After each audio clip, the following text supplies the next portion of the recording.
Bonjour et bienvenue à cette interview de France 24, ici aux Nations Unies, à New York, avec le futur secrétaire général des Nations Unies, Antonio Guterres. Merci beaucoup d'être avec nous ici. Vous venez d'être désigné par le Conseil de sécurité, puis par l'Assemblée générale. Évidemment, je vais commencer avec la question que tout le monde a à l'esprit en ce moment. Lorsqu'on pense aux Nations Unies, évidemment, on pense à la Syrie, on pense au sort du peuple d'Alep. Est-ce que les Nations Unies et le secrétaire général des Nations Unies peuvent faire quelque chose pour le peuple syrien?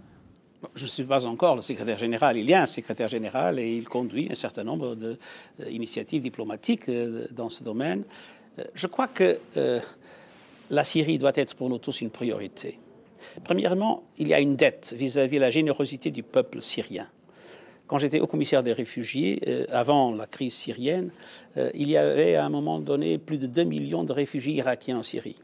Et ils ont été reçus, les frontières ouvertes, les portes ouvertes, les cœurs ouverts d'une façon absolument remarquable par le peuple syrien.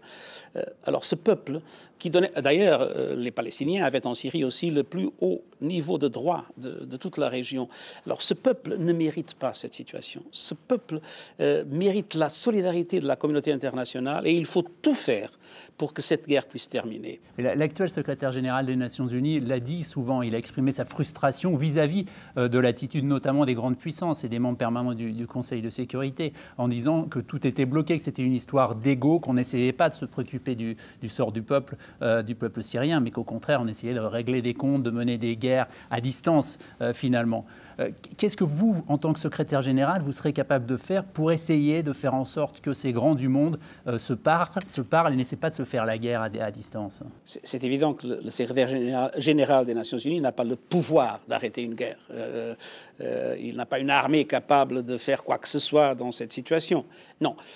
Ce que le secrétaire général peut faire, c'est avec une énorme détermination, une énorme patience et une énorme volonté, faire les efforts de persuasion nécessaires pour faire que ceux qui sont les acteurs essentiels de cette crise puissent comprendre qu'il faut se mettre ensemble pour la terminer.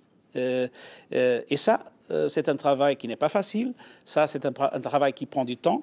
On a vu beaucoup de crises dans le monde qui s'éternisent. Mais la crise syrienne est tellement dangereuse pour nous tous que j'ai l'espoir que ces acteurs essentiels, principaux du conflit, puissent le comprendre. Et j'espère que ce soit le plus tôt possible. On le disait, il y a un certain scepticisme dans l'opinion internationale face à ce que les Nations Unies peuvent faire. Je disais que tout à l'heure que Ban Ki-moon lui-même a exprimé d'une certaine manière ce scepticisme, peut-être cette impuissance. Qu'est-ce que vous, dans vos fonctions, vous allez pouvoir faire pour essayer de peut-être restaurer le caractère prestigieux des Nations Unies, qui reste une organisation respectée dans le monde, mais dont on a l'impression qu'elle ne peut rien faire? C'est vrai que le rôle principal est des États membres. Les Nations Unies ne peuvent pas remplacer les États membres dans l'assumption de ces responsabilités. Mais il faut que les Nations Unies puissent exercer une autorité morale capable d'avoir une influence réelle sur le terrain. Ça nous oblige aussi à regarder les Nations Unies elles-mêmes, à regarder l'organisation et à voir quelles sont aussi les failles de l'organisation pour garantir que cette autorité morale est réelle et qu'elle a le pouvoir de changer les choses sur le terrain. Alors au HCR, justement, à propos de réforme, vous êtes fait remarquer, notamment en coupant, je crois, d'un cinquième les effectifs à Genève, au siège, et en remettant des moyens sur le terrain. Est-ce que vous pensez qu'il y a une réforme institutionnelle à faire ici, dans cet immeuble où nous sommes? Est-ce qu'il faut qu'il y ait moins de gens à New York, par exemple? Il y a une réforme en cours et je crois qu'il faut que cette réforme puisse continuer. Naturellement, on devra faire de notre mieux pour rendre les Nations Unies une organisation le plus efficace possible. Et pour faire que les ressources soient de moins en moins de ressources affectées à une bureaucratie et de plus en plus des ressources affectées à l'action, aux besoins des peuples, des pays, des régions. Ce n'est pas facile, nous le savons. C'était pas facile à l'HCR. Je ferai de mon mieux. C'est déjà tôt, c'est trop tôt pour donner des indications concrètes sur ce qu'on peut faire, mais je vais me pencher avec une très grande attention sur les efforts de réforme qui sont en cours pour garantir que ces efforts puissent aboutir dans la bonne direction. Alors il y a un secteur où l'ONU a plus qu'un pouvoir symbolique, c'est notamment celui du maintien de la paix. Il y a plus de 100 000 maintenant casques bleus, nettement plus de 100 000 casques bleus à travers le monde, notamment en Afrique. Et là aussi, il y a quand même très souvent une perception d'impuissance, de casques bleus qui restent cantonnés, qui ne peuvent pas faire grand-chose, qui parfois ne veulent pas faire grand-chose. Est-ce qu'il y a là aussi, du point de vue du maintien de la paix, une réforme à faire, quelque chose, des choses à changer pour... Il y a un certain nombre de problèmes sérieux à régler. Premièrement, il y a le problème des mandats. Maintenir la paix là où il n'y a pas de paix, ce n'est pas une chose facile. Et alors, toute la question de la capacité des mandats pour donner aux forces qui sont là des possibilités d'action élargies.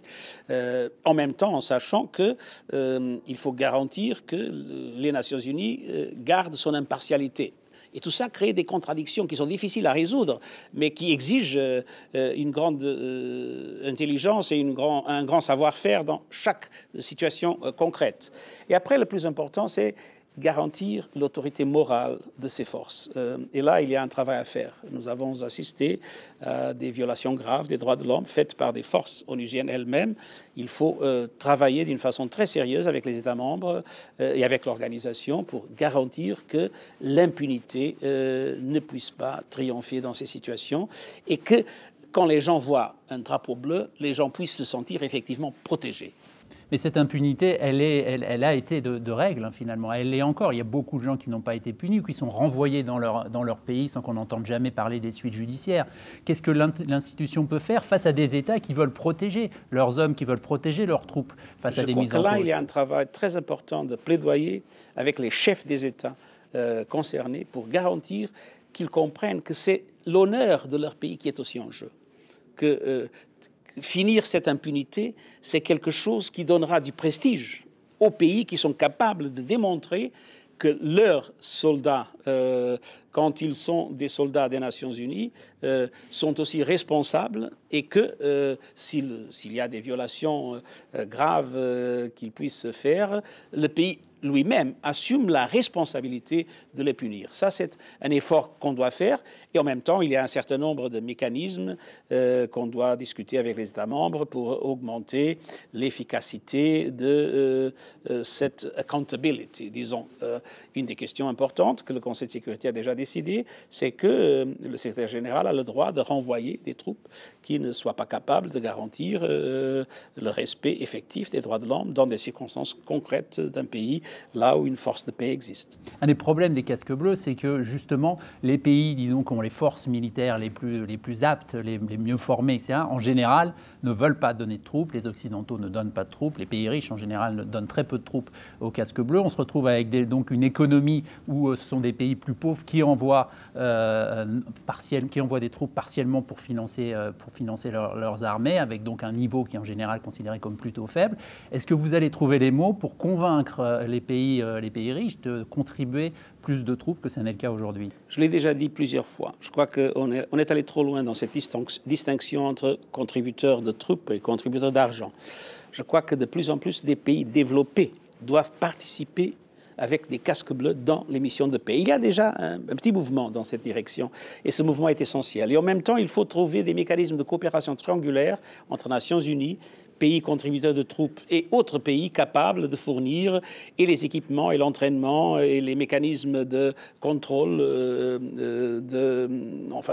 notamment face aux violations que nous avons discutées, pour faire que ces troupes puissent avoir la capacité de travailler d'une façon bien plus adéquate.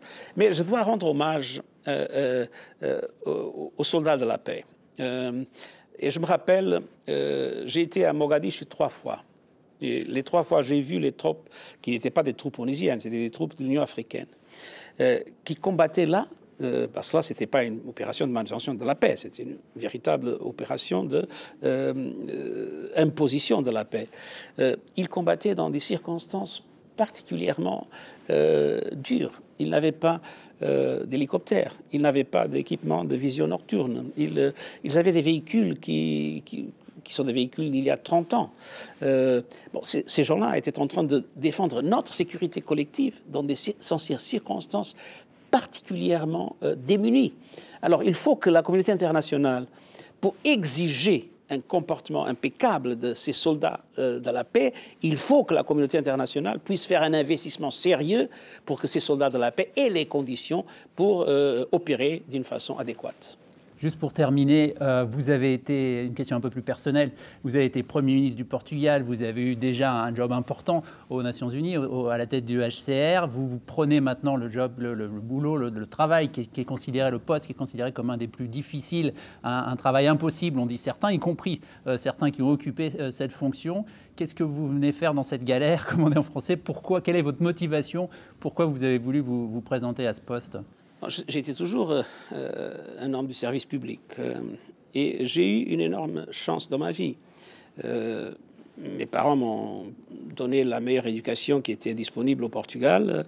Après, nous avons eu une révolution, la révolution des œillets, qui m'a permis de m'engager très fortement dans la période révolutionnaire et après d'avoir une activité politique encore très jeune, en accumulant des expériences vraiment très très riches. J'étais Premier ministre quand j'étais 40 quelque chose, qui à ce moment-là n'était pas... Maintenant c'est plus fréquent, il faut le dire.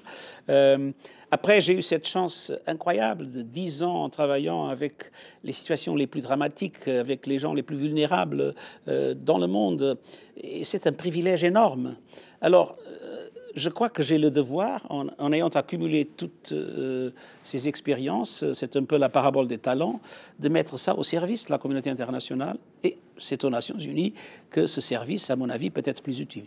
Écoutez, nous vous souhaitons toute la chance possible pour ce futur poste qui commence début janvier. Le monde, évidemment, en a besoin. Merci beaucoup, monsieur le futur secrétaire général. Merci à tous d'avoir suivi cette interview ici au siège des Nations Unies. Restez sur France 24 pour plus d'informations. Merci.